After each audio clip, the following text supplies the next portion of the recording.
Todos los días nos encontramos con un sinfín de noticias que tienen como principal protagonista la violencia. Asaltos, homicidios, femicidios, robos, peleas. ¿Qué nos pasa? La agresividad es algo con lo que convivimos diariamente, cuando manejamos, cuando hacemos trámites en el trabajo, en la casa. Pero ¿qué es lo que nos lleva como personas a exceder el límite y llegar a cometer hechos fatales? ¿Por qué cada vez parece que la sociedad se va volviendo más violenta? ¿Qué tenemos que hacer? Hoy hablamos del tema, de este tema, con el doctor Rodolfo Parisi, especialista en psicología social. Doctor, gracias por venir, bienvenido. Gracias. Creo que en el intro prácticamente dije todo lo que le voy a preguntar. ¿Qué nos pasa como sociedad? Habría muchas explicaciones, nunca hay una única explicación, porque en realidad como sociedad y en función de las distintas respuestas y tensiones que hay en una sociedad, se da por las conductas que se dan responden a una multiplicidad de factores. Siempre hay que entender esto como una multiplicidad, ¿no? Es decir, nunca puede haber una respuesta única para un fenómeno tan complejo. El tema de la violencia es un tema que primero que nos atañe como personas, porque nosotros estamos atravesados por dos grandes impulsos. Uno es el impulso amoroso, que sería el impulso de Eros, y el otro es el impulso de muerte, que es el impulso de Tánatos. Convivimos permanentemente con los dos. Vos dijiste al final, cuando estabas haciendo la introducción, dijiste, bueno, ¿por qué uno pasa el límite? ¿Ok? Es decir, la violencia es algo que a través de la educación se controla, ¿no es cierto? Sí. Pero no únicamente a través de la educación, sino también a través de una serie de garantías en las cuales uno pueda de alguna manera desarrollarse como persona. ¿A qué me refiero? Por ejemplo, vos tenés diferentes formas de estudiar y de explicar la violencia en los grupos sociales, ¿no? Y se toman ciertos índices. Por ejemplo, si vos contrastás los países donde hay más homicidios en el mundo con los países donde hay menos homicidios, que la tasa el contraste es muy grande, porque estamos hablando de aproximadamente 190 países en el mundo, y países donde la tasa de asesinatos es cero prácticamente, y países donde, como El Salvador, que es uno de los países que tiene más nivel de asesinatos, homicidios, la tasa es de cerca de 90 asesinatos cada 100.000 personas. ¿Okay? Cuando vos ves y comparás eso, hay datos que aparecen. Entonces, por ejemplo, los países que menos asesinatos tienen, suponete tenés Singapur, tenés, por ejemplo, Japón, tenés el Principado de Mónaco, ¿no? ¿Qué características tienen esos países respecto de, por ejemplo, El Salvador o Guatemala, que tiene un índice altísimo de violencia y de homicidios? O sea, el grado más alto de la expresión de la violencia es el homicidio, es donde matás al otro. Sí. Bueno, por un lado es el ingreso per cápita, es decir, la posibilidad de desarrollar una vida donde puedas ir satisfaciendo no solamente cuestiones que tengan que ver con el vivir diario, sino con las posibilidades del desarrollo humano. ¿Ok? Sí. Por el otro lado, lo que el Estado invierte en salud, lo que invierte en educación, lo que invierte en infraestructura, viviendas, etcétera. Yo que me muevo en el campo de la salud mental, nosotros en nuestro grupo de investigación y con otros grupos trabajamos, decimos que la salud mental, porque digamos la violencia sería también una pérdida de esa salud mental. De ese equilibrio. Exacto, perfecto, lo dijiste bien. Me diste la palabra que no encontraba. Entonces, cuando nosotros planteamos que quien genera la salud mental en una sociedad es el Estado, es el gran promotor de la salud, no solamente la salud mental, sino también la salud física. ¿Y cómo lográs eso vos? lo lográs cuando hay un Estado presente, ¿okay? Que protege la educación, que protege la seguridad, que protege la educación, que protege el desarrollo humano, que te da la posibilidad de que vos tengas un trabajo, etcétera, etcétera, etcétera. Cuando eso empieza a entrar en tensión, porque empieza a debilitarse la presencia del Estado como organizadora social, ¿no? Ya lo planteaban autores que eran los que venían planteando el papel del Estado respecto de controlar los impulsos del hombre, y hablaban de que el hombre es el lobo del hombre. Entonces, ¿qué es lo que puede controlar a que el hombre no devore al hombre? El Estado, una organización social, ¿no? Una organización que controla, que tiene el control incluso de la violencia, y que incluso usa la violencia para controlar la violencia. ¿Se entiende? Lo que pasa es que en este caso los dispositivos de control de la violencia son dispositivos que están arraigados en una logística y en un dispositivo donde está establecido qué es lo que se puede hacer y qué es lo que no se puede hacer, ¿no? Las normas con las que vivimos. Exacto. El problema es cuando vos rompes la norma. Entonces, cuando se rompe la norma, el Estado muchas veces actúa, pero muchas veces no alcanza a actuar, porque uno puede sancionar al homicida, pero el homicidio se cometió. Sí. Te voy a dar un dato de todas maneras. No ha crecido la tasa de homicidios en Argentina. En los últimos años viene siendo bastante estable. Nosotros tenemos una tasa que es por debajo del promedio mundial. La tasa mundial de homicidios, la tasa promedio es de 6,1 cada 100.000 habitantes. Y nosotros tenemos en Argentina 5,1.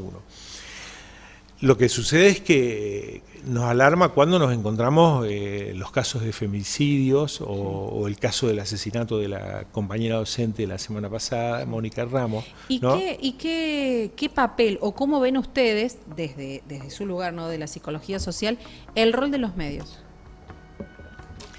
Mirá, porque muchas veces se nos cuestiona sí, el cómo o el qué informamos. Sí, acá hay una cuestión que yo he estado leyendo algunas cosas, he estado viendo, muchas veces son temas que se discuten, y es cómo se trabaja la comunicación.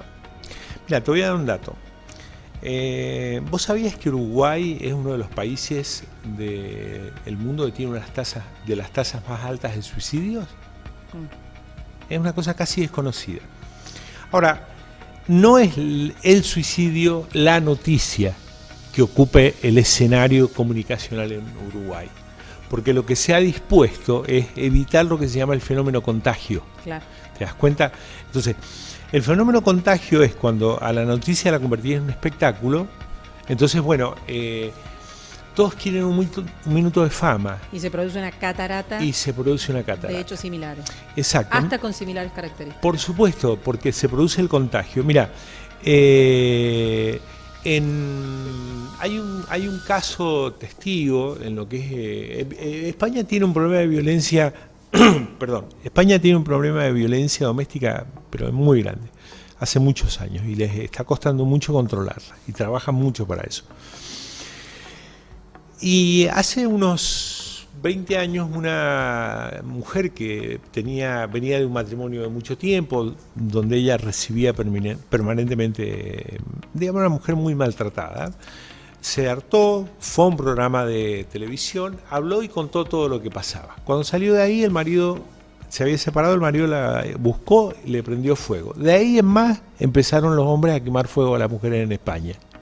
En Argentina también pasó algo parecido, ¿no? Y podemos acordarnos de la época que fue cerca, mirá, qué paradójico, cerca de la época de Cromañón, donde incluso matan a la chica Tadei.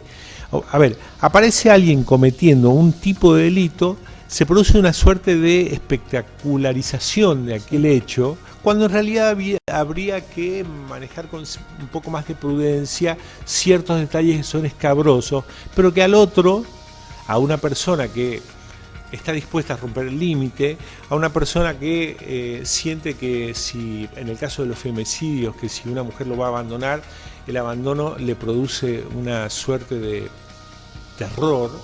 Entonces el tipo encuentra un modelo de cómo repetir y revertir eso y castigar al otro, y por ahí termina haciendo eso, pero porque los medios lo están mostrando. Pero el problema es que esto también responde a una dinámica del mercado donde todo hay que mostrarlo como un espectáculo. Entonces también nos estamos enfrentando a una dinámica que conmueve en el sentido de influir en la vida y en las relaciones entre las personas, que es el mercado, que busca hacer un negocio y una rentabilidad de todo. Claro. Si el negocio es, si el rating va a subir porque hablamos y seguimos mostrando y seguimos, digamos, entrando en lo más escabroso de un tema y el rating sube, es negocio, sigamos apostando a eso. Y lo que no medimos son las consecuencias que por ahí eso tiene la sociedad. También le quería preguntar, porque alguna vez una directora de escuela dijo que los chicos pueden tener de manera individual la mejor conducta en el colegio, pero cuando salen en grupos cambian. Sí. Y pueden cometer, sí, digamos que errores, por calificarlos de alguna manera. Sí, el típico actuar en manada. A mí me ha producido un espanto muy grande, no sé si fue este domingo o este lunes pasado, que falleció un hombre que atropella a otro en un auto y que lo matan. O sea, hay gente ahí, van como 20, no se sabe bien, y matan a un tipo. O sea, una cosa tremenda. Hay un llamado para una marcha pacífica ahora. Habría que ver también, porque acá hay otro factor, cómo fue esas circunstancias, porque parece que fue a la noche, parece que podrían haber habido estupefacientes o alcohol, que tienden a, el consumo de esto de manera desmedida también debilita aquello. El raciocinio. Exacto, y además flexibiliza nuestros controles, ¿ok? Entonces podemos ir más lejos.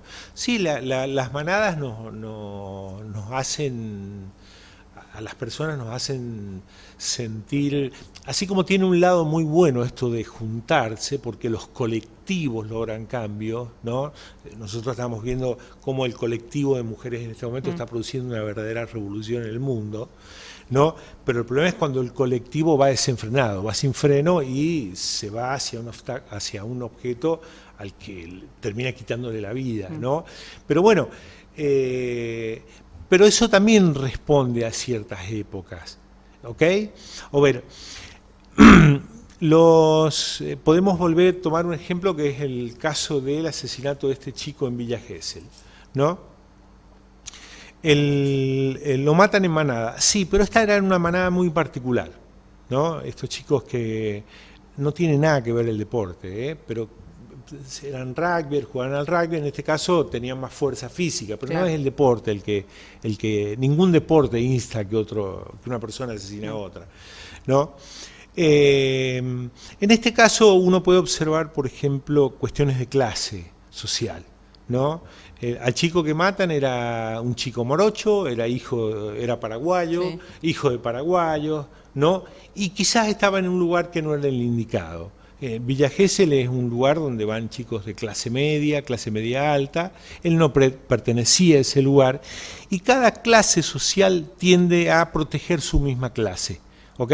Puede pasar algo similar, no digo que termine en un asesinato, pero puede pasar algo similar si alguien de una clase alta se mete en un lugar de la clase baja, ¿ok? O sea, puede haber una reacción contra. Ahora, en este caso ha habido, yo pienso, lo he pensado mucho, una suerte de odio racial. ¿Por qué? Porque estamos escuchando permanentemente la desnotación que hay desde un sector de la sociedad hacia otro, ¿no? Donde se los trata directamente, lo voy a decir con las palabras que se usan, que es, bueno, los negros de mierda, ¿no? A los cuales se les echan la culpa de todos los males de la humanidad y la culpa de todos los males de la sociedad, que por el otro lado es algo que los medios de comunicación, especialmente los medios de comunicación que tienen un poder de llegada y concentración muy alto, están respondiendo a condicionamientos de clase. ¿ok? Entonces tienden a instaurar y a crear una realidad y terminan convirtiendo en enemigo al sujeto que no tiene acceso o posibilidades de llegar a... que no tiene posibilidad del ascenso social. ¿Se entiende? Entonces, bueno, si vos te criaste en una casa escuchando que el otro es un negro de mierda, que el otro es un vago, que etcétera, etcétera, bueno, en un momento pasás al acto, ¿ok? Pasás al acto y puede pasar eso, ¿no? Doctor, gracias por haber venido. Ha sido muy amable, muy interesante la charla y seguramente vamos a tener otra oportunidad para seguir charlando del tema. Bueno, muchas gracias.